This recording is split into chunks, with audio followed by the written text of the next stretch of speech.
Hey, it's Mr. Bass. It's November and it's hunting season. And man, do I love to hunt. That's right.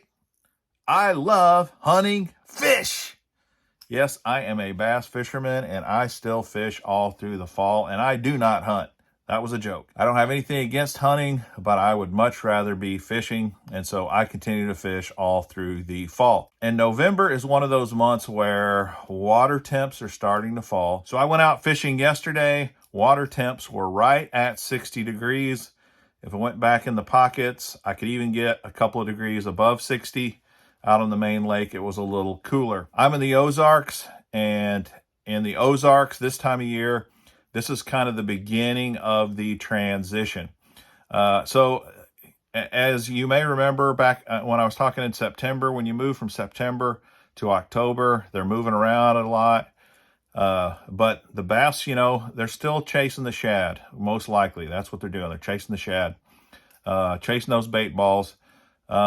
But it just depends on water temperature and where you're at in the country, whether your fish are going to be deep or shallow. Here in the Ozarks, I'm looking more at secondary points and working my way shallow first, and then I will work my way out deeper. And that's really because I like shallow fishing better than deep water. So let's get into it. I'm going to share with you the top 4 baits that I'm going to be throwing in November in this part of the country. And most of these baits will duplicate in many other parts of the country. Maybe not far up north, but a lot of the other areas, these should still work for you. Now, one of the things, I'm going to start at the top of the water column. I still am throwing a top water. In fact, places like Table Rock, Beaver Lake, Grand Lake, these places, top water still really plays in the month of November, and it can be on fire. And the bait that I like the most in this November time frame is a whopper plopper. It doesn't mean you couldn't throw a spook, some sort of walking bait. You could also throw a buzz bait.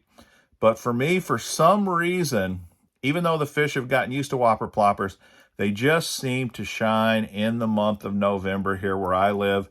It seems like they really turn on to the whopper plopper this time of year. So I'm going to either be throwing the whopper plopper or a Chopo. I really like the Chopo, and I think less people throw the Chopo, although it's getting more and more popular. The bait does the same thing, but I do think it gives you a little different sound, a little different action. So I'll mix these up, whopper plopper, Chopo. Really a great bait in November. As far as my setup, I like to throw a whopper plopper on a medium heavy rod, usually with a fast tip. And I'm usually gonna have about a 7-speed reel, 7-3-1, something like that. And then I'm going to throw it on braid. The size braid really doesn't matter that much to me. So usually I'm going to do 40 or 50 pound test line that I throw my whopper plopper on. And I don't use any kind of a leader, floral leader or anything like that. I go straight braid to my whopper plopper. It seems like for me, a lot of time in November, I'm throwing search baits, which means faster moving baits like that whopper plopper. The next thing that I'm going to go as I move down into the water column, I'm going to throw a crankbait. And usually here in the Ozarks, the Spro rock crawler is a go-to bait. It's a fantastic crankbait literally anywhere in the world. It works all over the place, but it really shines in this part of the world too. And I'm usually going to be throwing some sort of a craw pattern. This is the Phantom Brown color.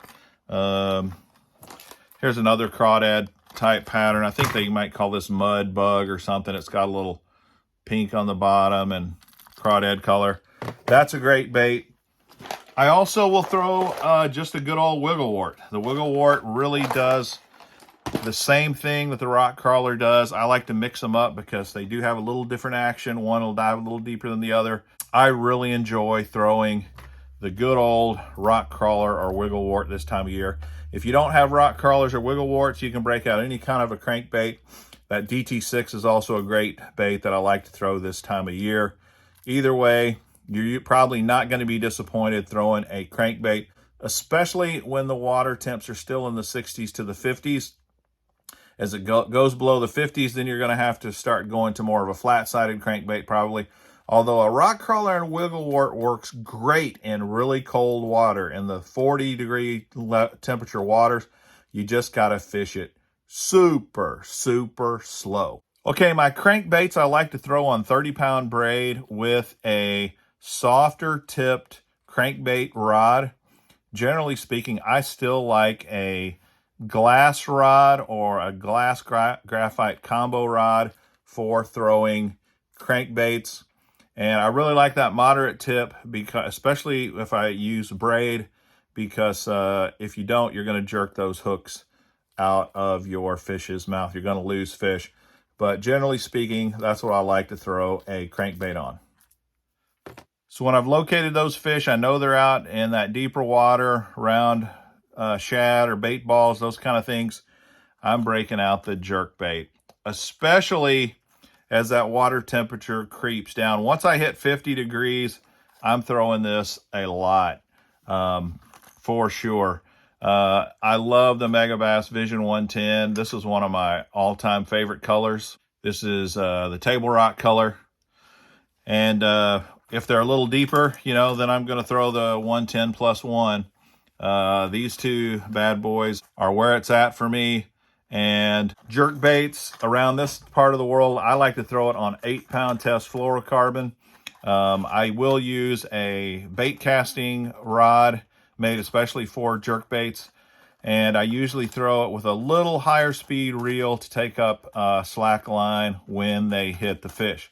Now, the key to remember about jerk baits is the colder the water, the more you need to pause in between your twitches. So right now at the 60-degree mark, I'm not pausing a lot in between my twitches. And when I do pause, it's a short pause. But as the water goes down to the 50s and the 40s, the pauses get longer and longer and longer. They hit it on the pause. That's when they hit it. But here in the early November time frame, the water's still warm enough that you may not have to pause it. You just got to experiment, and that works great. You can throw this on a spinning rod as well. Tons of people fish jerk baits with a spinning rod. That works great too. Either way, I'm usually throwing it on 8-pound test line. That's just what I prefer. Now, if the shad are smaller, go with something like the 110 Junior. I really like the 110 Junior. It's a nice little compact profile. And compared to the 110, you can see the difference there. Sorry about the reflection. But great pattern to fish this time of year when it's cold. Okay, moving on to the bottom of the water column now. We got our top water. We got our stuff in the middle. Now we're at the bottom. I'm going to throw a jig. And I like a little more compact, lighter weight jig in November and as we start to get colder. One really nice one is the Crocagator Zapper jig. 1/2 ounce is about the heaviest I'm going to throw. Usually I'm going to throw that 3/8. Or even a finesse ball head style jig. As far as the trailer goes, I want something that's not going to give a ton of action. Something like this little Croc works great. Also a chunk style trailer I like in the fall, November time frame. Once that water gets below 50 degrees though, I still like to throw pork. I think I'll put a bigger style pork trailer on there. And I feel like it gives the jig a slower rate of fall. And I also think that there's something about that pork. It's more lifelike. It's got more salt and flavor. And I feel like that when the fish bite into that pork, that they hang on to the bait longer. And so it might just give me a split second longer to get that hook set on my jig. But any kind of a smaller finesse type jig, I think, is the way to go in November. So that's the 4 baits, my go-to baits that I'm going to always have on the boat during the month of November. I'm going to give you a bonus bait as well. And this has to do, again, usually in more of a deep water presentation, although you can throw this bait in shallow water. You can even bounce it off the bottom. Like a crankbait if you want. Usually you're going to fish this much slower. But If you're out there in deeper water and the jerkbait doesn't seem to be working, then I'm going to crack open a underspin swim bait like this right here. Usually I'm going to go with like a 1/4 ounce head all the way up to maybe 3/8 ounce, depending upon how deep I'm fishing, that sort of thing. And really, the key or the reason I feel like the underspin is very effective here is oftentimes you are throwing this in balls of shad, bait balls, right? So there's tons of bait down there that the fish are all actively trying to pursue. This little underspin just gives you a little different look, a little extra flash that the bass can key in on. And so it's very, very effective in the colder months.